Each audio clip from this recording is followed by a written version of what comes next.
ಆದರೆ ಇನ್ನೂ ಜರ್ನಿ ಮುಗ್ದಿಲ್ಲ. ನಾವೆಲ್ಲೇ ಹೋದರೂ ವಾಪಸ್ ಮನೆಗೆ ಬರಲೇಬೇಕಲ್ವಾ? ಹಾಗಾದರೆ ಮನೆ ಅಂದರೆ ಏನು, ಮನೆ ಅಂದರೆ ಹೇಗಿರಬೇಕು ಅಂತ ತಿಳ್ಕೊಳ್ಳೋಣ. ನಾವು ಜಗತ್ತಿನ ಯಾವುದೇ ಮೂಲೆಗೆ ಹೋದರೂ ಆ ಕ್ಷಣದ ಖುಷಿಯನ್ನು, ಅನುಭವಗಳನ್ನು ಎಕ್ಸ್ಪ್ಲೋರ್ ಮಾಡಿ ವಾಪಸ್ ಮನೆಗೆ ಬರಲೇಬೇಕಲ್ವಾ? ಮನೆಯಿಂದ ಆರಂಭವಾದ ಒಂದು ಪ್ರಯಾಣ ಒಂದು ಹುಡುಕಾಟದ ಖುಷಿಯಲ್ಲಿ ಸಾಗ್ತಾ ಇರತ್ತೆ. ಎಲ್ಲೋ ಒಂದು ಕಡೆ ಹೋಗಿ ತಲುಪಿದಾಗ, ಅಲ್ಲಿನ ಖುಷಿಯನ್ನು ಅನುಭವಿಸಿದಾಗ, ಮುಂದಿನ ಪಯಣ ಏನು ಅಂತ ಪ್ರಶ್ನೆ ಮೂಡಿದಾಗ ನೆನಪಾಗೋದೆ ಮನೆ.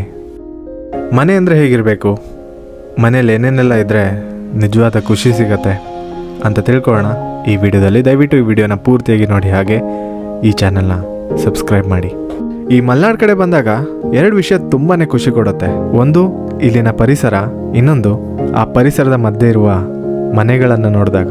ಆ ಹಂಚಿನ ಮನೆ ಎದುರುಗಡೆ ದೊಡ್ಡದಾದ ಅಂಗಳ, ಅಲ್ಲೇ ದನ ಕರುಗಳ ಕೊಟ್ಟಿಗೆ, ನೀರೊಲೆಯ ಹೊಗೆ, ಮನೆ ಸುತ್ತ ಸುಂದರವಾದ ಪರಿಸರ, ಮನೆ ತುಂಬ ಜನ. ಇದೆಲ್ಲ ನೋಡಿದಾಗ ಮಲೆನಾಡಲ್ಲಿರೋಕೆ ಪುಣ್ಯ ಮಾಡಿರಬೇಕು ಅಂತ ಅನ್ಸುತ್ತೆ. ಈ ಸುಂದರವಾದ ಹಳ್ಳಿಯ ವಾತಾವರಣದ ಬಗ್ಗೆ ಕುವೆಂಪು ಅವರು ಸುಂದರವಾಗಿ ಹೇಳಿದ್ದಾರೆ. ಕೋಟಿ ದನವಿದ್ದರೂ ಪಟ್ಟಣದ ಗೋಳು, ಕಾಸಿಲ್ಲದಿದ್ದರೂ ಸುಖದ ಹಳ್ಳಿಯ ಬಾಳು ಅಂತ. ಈ ಕಡೆ ಬಂದಾಗ ಈ ಮಾತಿಗೆ ತುಂಬ ಅರ್ಥ ಸಿಗತ್ತೆ. ನಮ್ಮ ಈ ಜರ್ನಿಯ ಕೊನೆಯ ಡೆಸ್ಟಿನೇಷನ್ ಕುಪ್ಪಳ್ಳಿ. ಈ ಕುಪ್ಪಳ್ಳಿ ಅನ್ನೋದು ಕವನ, ಕವಿತೆ, ಕಾದಂಬರಿಗಳನ್ನು ಒಂದೇ ಕಡೆ ನೋಡೋಕ್ಕೆ ಸಿಗುವಂತಹ ಒಂದು ಗ್ರಾಮ. ಈ ಕುಪ್ಪಳ್ಳಿಯಲ್ಲಿರುವ ಸುಂದರವಾದ ನೈಸರ್ಗಿಕ ನೋಟಕ್ಕೆ ಇನ್ನೂ ಸುಂದರತೆಯನ್ನು ನೀಡೋದೇ ಕುವೆಂಪು ಅವರು ಬರೆದ ಅದ್ಭುತವಾದ ಕವಿತೆಗಳು, ಕವನಗಳು. ಇಲ್ಲಿ ಸುತ್ತಮುತ್ತ ಅವರು ಬರೆದಂತಹ ಕವನಗಳು, ಕವಿತೆಗಳು ನೋಡೋಕೆ ಸಿಗುತ್ತೆ. ನಾನೀಗ ಬಂದಿರೋದು ಕುಪ್ಪಳ್ಳಿಯಲ್ಲಿರುವ ಕುವೆಂಪು ಅವರ ಕವಿ ಶೈಲ್ಯಕ್ಕೆ, ಅಂದರೆ ಕುವೆಂಪು ಅವರ ಸಮಾಧಿಗೆ. ಹೇಳ್ತಾರೆ ಈ ಸ್ಥಳ ಅವರಿಗೆ ಪ್ರಿಯವಾದ ಸ್ಥಳ ಅಂತ. ಬಿಡುವಿನ ಸಮಯದಲ್ಲಿ ಇಲ್ಲೇ ಕೂತ್ಕೊಂಡು ಹಲವಾರು ಕವಿತೆಗಳನ್ನು ಬರೆದಿದ್ದಾರೆ ಅಂತಲೂ ಹೇಳ್ತಾರೆ.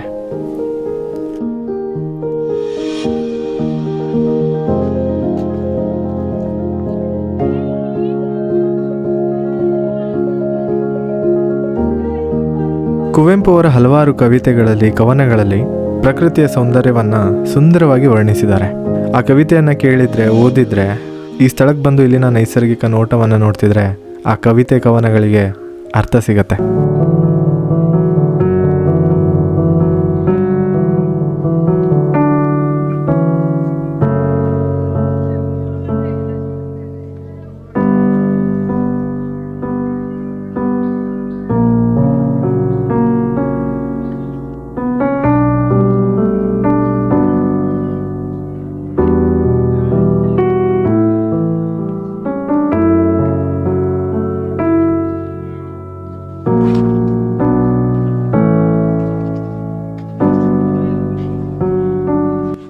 ಅಲ್ಲ, ಏನು ಕಾನ್ಸೆಪ್ಟ್ ಏನಾರು ಅರ್ಥ ಇದೆಯಾ ಅದಕ್ಕೆ? ಅಲ್ಲ, ಹೊರಗಡೆ ಎಲ್ಲ ಇದೆಯಂತಲ್ಲ, ಸಿದ್ಧಾರ್ಥ ನೋಡ್ಕೊಂಡಿದ್ದಾರೆ. ಕಾಪಿ ಡೇ ಸಿದ್ಧಾರ್ಥ ಇದ್ರಲ್ಲ, ಎಸ್ ಎಂ ಕೃಷ್ಣಹಳ್ಳಿಯ ಅವರು ಹೊರಗಡೆ ಎಲ್ಲ ಸ್ಟೇಜ್ ಹತ್ರ ಹೊಡಿದ್ರಂತೆ.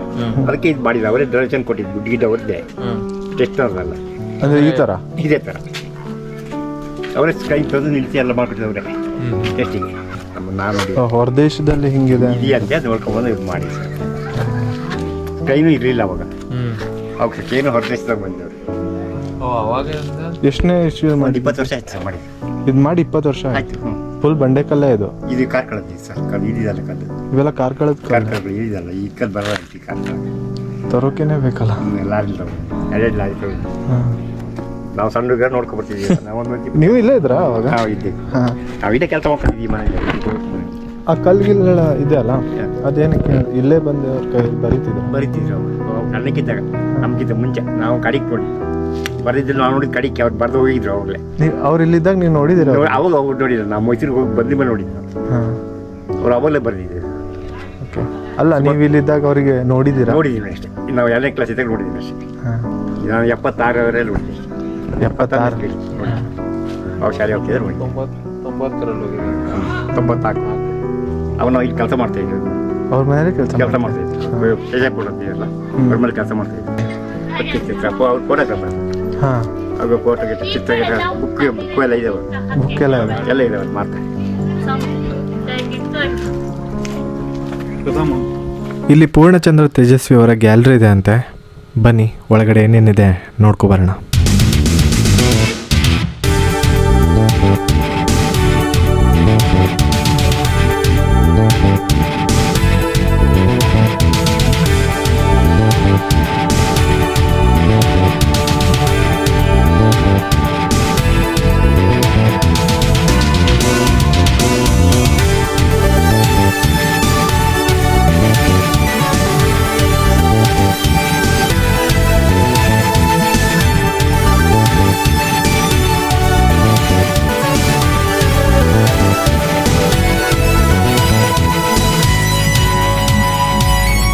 ಕಲಾನಿಕೇತನ ಅನ್ನೋ ಮನೆಯಲ್ಲಿ ಪೇಂಟಿಂಗ್ಸ್ ಹಾಗೆ ಪೋರ್ಟ್ರೇಟ್ಸ್ಗಳನ್ನು ನೋಡೋಕಿಟ್ಟಿದ್ದಾರೆ.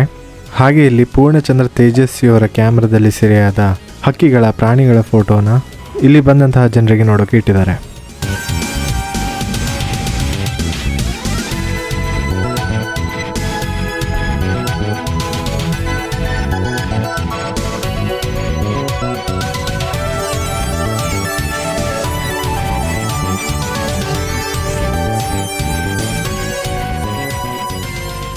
ಈ ಭವನದಲ್ಲಿ ಕುವೆಂಪು ಹಾಗೂ ಪೂರ್ಣಚಂದ್ರ ತೇಜಸ್ವಿಯವರ ಜೀವನವನ್ನು ನೋಡೋಕೆ ಸಿಗತ್ತೆ. ಅವರ ಜೀವನದಲ್ಲಿ ತೆಗೆದ ಫೋಟೋಗಳನ್ನು ಇಲ್ಲಿ ಗ್ಯಾಲರಿಯಲ್ಲಿ ಬಂದಂತಹ ಜನರಿಗೆ ನೋಡೋಕೆ ಅವಕಾಶನ ಮಾಡಿಕೊಟ್ಟಿದ್ದಾರೆ. ಅವರು ಬರೆದಂತಹ ಪುಸ್ತಕಗಳನ್ನು ಕೂಡ ಇಲ್ಲಿ ಸಂಗ್ರಹಿಸಲಾಗಿದೆ.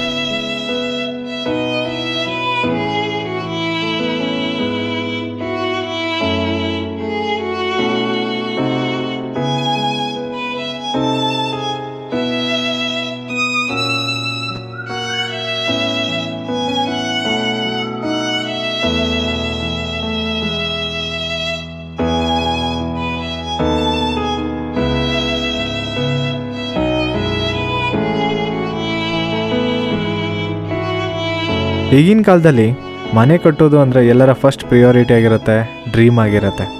RCC ಮನೆಗಳು ಮಾತ್ರ ಮನೆಗಳು. ಮನೇಲಿ 2-3 ಜನ ಇದ್ರೂ ಪರವಾಗಿಲ್ಲ, ಡ್ಯೂಪ್ಲೆಕ್ಸ್ ಮನೆಯೇ ಬೇಕು ನಮಗೆ. ಅಕ್ಕಪಕ್ಕ ಇರೋ ಮನೆಗಿಂತ ನಮ್ಮ ಮನೆಯೇ ಸಖತ್ತಾಗಿರಬೇಕು, ದೊಡ್ಡದಾಗಿರಬೇಕು ಅಂತ ಯೋಚನೆ ಮಾಡೋ ಕಾಲ ಇದು. ಒಂದು ಟೈಮಲ್ಲಿ ಒಂದು ಹಂಚಿನ ಮನೆಯಲ್ಲಿ ಆ ರೆಡ್ ಆಕ್ಸೈಡ್ ನೆಲದ ಮೇಲೆ ಆಡಿ ಬೆಳೆದವ್ರೆ. ಇವಾಗ ಅಂಥ ಮನೆಗಳನ್ನು ನೋಡೋ ದೃಷ್ಟಿನೇ ಬೇರೆ ಆಗಿದೆ.